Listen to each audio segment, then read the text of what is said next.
사무엘하 4장. 이스보셋이 살해됨. 사울의 아들 이스보셋은 아브넬이 헤브론에서 죽었다는 소식을 듣고서 그만 맥이 풀리고 말았다. 이스라엘 온 백성도 두려움에 사로잡혔다. 이때 사울의 아들 이스보셋에게는 군지휘관 두 사람이 있었는데 한 사람의 이름은 바하나요, 또 한 사람의 이름은 레갑이었다. 그들은 부에롯 사람 림몬의 아들로서 베냐민 사람이다. 부에롯 사람도 베냐민 족속으로 역임을 받았는데 일찍이 부에롯 주민이 깃다임으로 도망가서 오늘날까지 거기에 머물러 살고 있기 때문이다. 사울의 아들 요나단에게는 두 다리를 저는 아들이 하나 있었다. 사울과 요나단이 죽었다는 소식이 이스라엘에 전해졌을 때에 그는 겨우 5살이었다. 유모가 그를 업고 도망할 때에 서둘러 도망하다가 그가 떨어져서 발을 절게 되었다. 그의 이름이 무비보셋이다. 부에롯 사람 림몬의 두 아들 레갑과 바하나가 이스보셋이 있는 왕궁으로 갔다. 그들은 한창 더운 대낮에 그곳에 도착하였는데 때마침 이스보셋은 낮잠을 자고 있었다. 그들은 밀을 가지러 온 사람처럼 꾸미고 대궐 안으로 들어가서 그의 배를 찔러서 죽였다.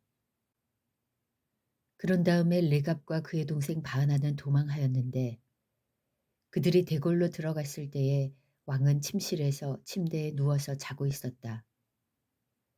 그래서 그들은 왕을 죽이고 그의 머리를 잘라낼 수가 있었다. 그들은 그의 머리를 가지고 나와 밤새도록 아라바 길을 걸어서 헤브론으로 갔다.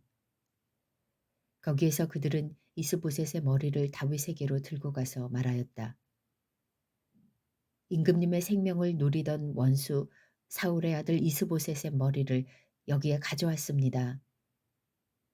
주님께서 높으신 임금님을 도우시려고 오늘에야 사울과 그의 자손에게 벌을 내려서 원수를 갚아주셨습니다. 그러나 다윗은 부에롯 사람 림몬의 아들 레갑과 그의 동생 바하나에게 이와 같이 대답하였다. 온갖 죽을 고비에서 나의 생명을 건져주신 확실히 살아계신 주님을 두고 맹세한다. 전에 사울이 죽었다는 소식을 나에게 전하여 주고 자기는 좋은 소식을 전한 것으로 여긴 자가 있었다. 나는 그를 붙잡아서 시글락에서 죽였다. 이것이 내가 그에게 준 보상이었다.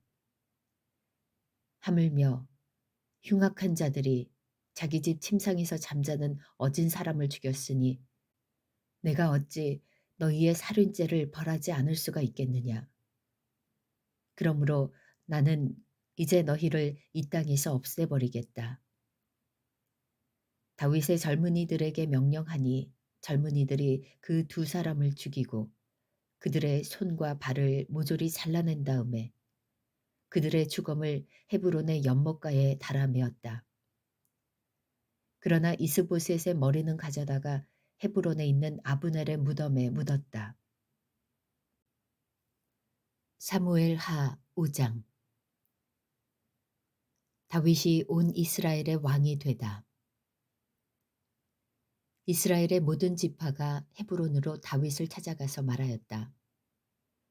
우리는 임금님과 한 고륙입니다.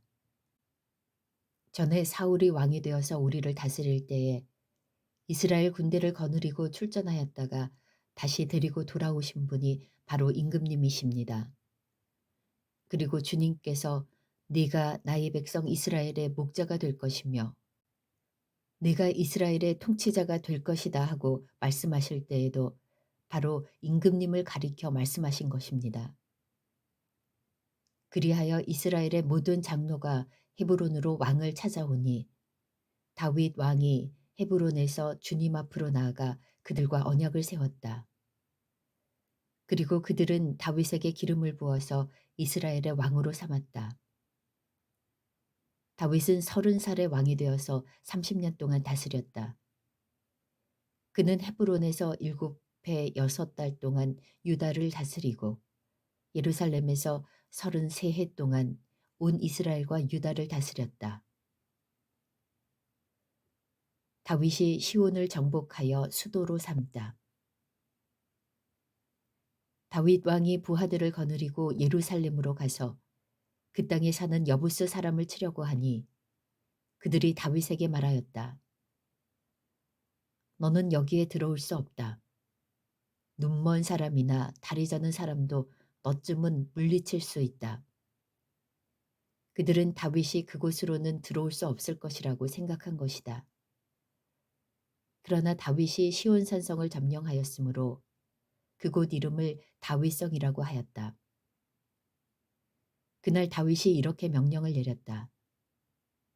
누구든지 여부수 사람을 치려거든 물을 길어 올리는 바위 벽을 타고 올라가서 저 여부수 사람들 곧 다윗이 몹시 미워하는 저 다리 저는 자들과 눈먼 자들을 쳐 죽여라. 그래서 눈먼 사람과 다리 저는 사람은 왕궁에 들어갈 수 없다는 속담이 생겼다. 다윗은 그 산성을 점령하고 나서 그 산성에 살면서 그 이름을 다윗성이라고 하였다. 그가 성을 쌓았는데 밀로에서부터 안쪽으로 성을 쌓았다. 만군의 주 하나님이 다윗과 함께 계심으로 다윗이 점점 강대해졌다. 두로왕 히람이 다윗에게 사절단과 함께 백향목과 목수와 석수를 보내어서 다윗에게 궁궐을 지어주게 하였다. 다윗은 주님께서 자기를 이스라엘의 왕으로 굳건히 세워주신 것과 그의 백성 이스라엘을 번영하게 하시려고 자기의 나라를 높여주신 것을 깨달아 알았다. 다윗의 자녀들. 다윗은 헤브론에서 떠나온 뒤에 예루살렘에 와서 더 많은 후궁과 아내들을 맞아들여서 또 자녀를 낳았다. 그가 예루살렘에서 낳은 아이들의 이름은 삼무아와 소밥과 나단과 솔로몬과 이팔과 엘리수아와 네벡과 야비아와 엘리사마와 엘리아다와 엘리벨렛이다. 다윗이 블레셋과 싸워서 이기다. 다윗이 기름 부음을 받아 이스라엘의 왕이 되었다는 소식을 블레셋 사람이 듣고 온 블레셋 사람이 다윗을 잡으려고 올라왔다. 다윗이 이 말을 듣고서 유세로 내려갔다. 블레셋 사람들이 이미 몰려와서 르바인 골짜기의 평원을 가득히 메우고 있었다. 다윗이 주님께 아뢰었다. 제가 저 블레셋 사람들을 치러 올라가도 되겠습니까? 주님께서 그들을 저의 손에 넘겨주시겠습니까? 주님께서 다윗에게 대답하셨다. 올라가거라. 내가 저 블레셋 사람들을 반드시 너의 손에 넘겨주겠다. 그래서 다윗이 바알브라심으로 쳐들어갔다. 다윗이 거기에서 블레셋 사람들을 쳐서 이기고 나서 이렇게 말하였다. 홍수가 모든 것을 휩쓸어 버리듯이 주님께서 나의 원수들을 내 앞에서 그렇게 휩쓸어 버리셨다. 그래서 사람들이 그곳 이름을 바알브라심이라고 한다. 블레셋 사람들이 그들의 온갖 우상을 그곳에 버리고 도망하였으므로 다윗이 부하들과 함께 그 신상들을 치웠다. 블레셋 사람들이 또 올라와서 르바인 골짜기의 평원을 가득 메웠다. 다윗이 주님께 또 아뢰니 주님께서 대답하셨다. 너는 정면으로 그들 쪽으로 올라가지 말고 그들의 뒤로 돌아가서 숨어 있다가 뽕나무 숲의 맞은 쪽에서부터 그들을 기습하여 공격하여라. 뽕나무밭 위쪽에서 행군하는 소리가 나거든 너는 곧 진격하여라. 그러면 나 주가 너보다 먼저 가서 블레셋 군대를 치겠다. 다윗은 주님께서 명하신 대로 게바에서 게셀에 이르기까지 쫓아가면서 블레셋 군대를 무찔렀다. 사무엘 하 6장. 하나님의 궤를 예루살렘으로 옮기다. 다윗이 다시 이스라엘에서 정병 3만 명을 징집하여서 그들을 모두 이끌고 유다의 바알라로 올라갔다. 거기에서 하나님의 궤를 옮겨올 생각이었다. 그 궤는 그룹들 위에 앉아 계신 만군의 주님의 이름으로 부르는 궤였다. 그들이 언덕 위에 있는 아비나답의 집에서 하나님의 궤를 꺼내서 새 수레에 싣고 나올 때에 아비나답의 두 아들 우사와 아히요가 그 새 수레를 몰았다. 그들이 산에 있는 아비나답의 집에서 하나님의 궤를 싣고 나올 때에 아히요는 궤 앞에서 걸었고 다윗과 이스라엘의 모든 가문은 온 힘을 다하여서 잣나무로 만든 온갖 악기와 수금과 거문고를 타며 소구와 꽹과리와 심벌질을 치면서 주님 앞에서 기뻐하였다. 그들이 나곤의 타작마당에 이르렀을 때에 소들이 뛰어서 궤가 떨어지려고 하였으므로 우사가 손을 내밀어 하나님의 궤를 꼭 붙들었는데 주 하나님이 우사에게 진노하셔서 거기에서 그를 치시니 그가 거기 하나님의 궤 곁에서 죽었다. 주님께서 그렇게 급격히 우사를 벌하셨으므로 다윗이 화를 내었다. 그래서 그곳 이름을 오늘날까지 베레스 우사라고 한다.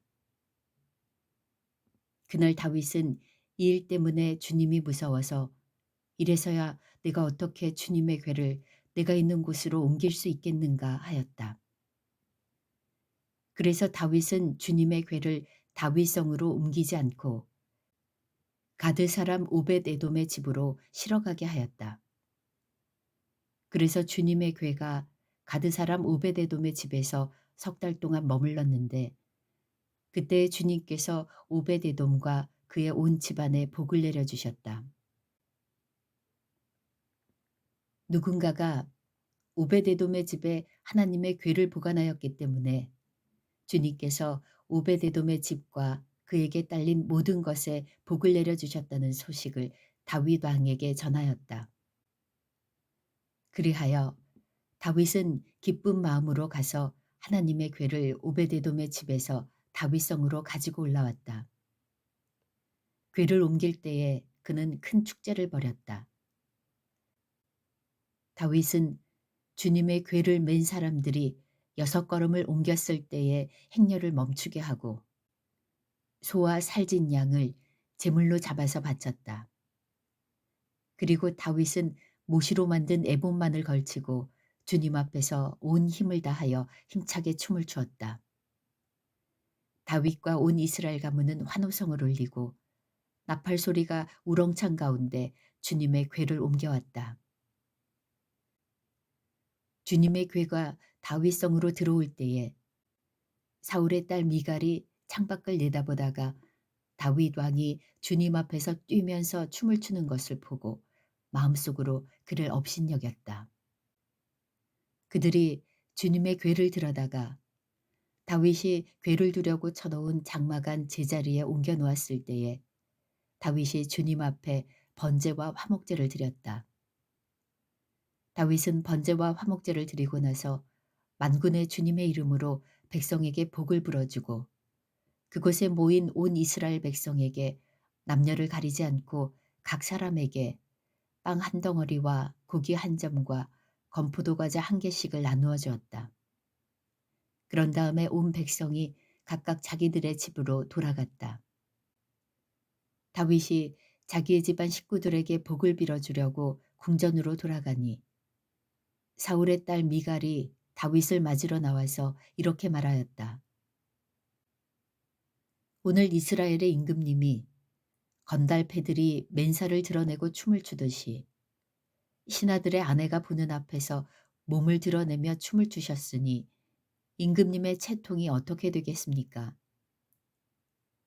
다윗이 미갈에게 대답하였다. 그렇소. 내가 주님 앞에서 그렇게 춤을 추었소. 주님께서는 그대의 아버지와 그의 온 집안이 있는데도 그들을 마다하시고 나를 뽑으셔서 주님의 백성 이스라엘을 다스리도록 통치자로 세워주셨소. 그러니 나는 주님을 찬양할 수밖에 없소. 나는 언제나 주님 앞에서 기뻐하며 뛸 것이요. 네가 스스로를 보아도 천한 사람처럼 보이지만 주님을 찬양하는 일 때문이라면 이보다 더 낮아지고 싶소. 그래도 그대가 말한 그 여자들은 나를 더욱더 존경할 것이요. 이런 일 때문에 사울의 딸 미갈은 죽는 날까지 자식을 낳지 못하였다.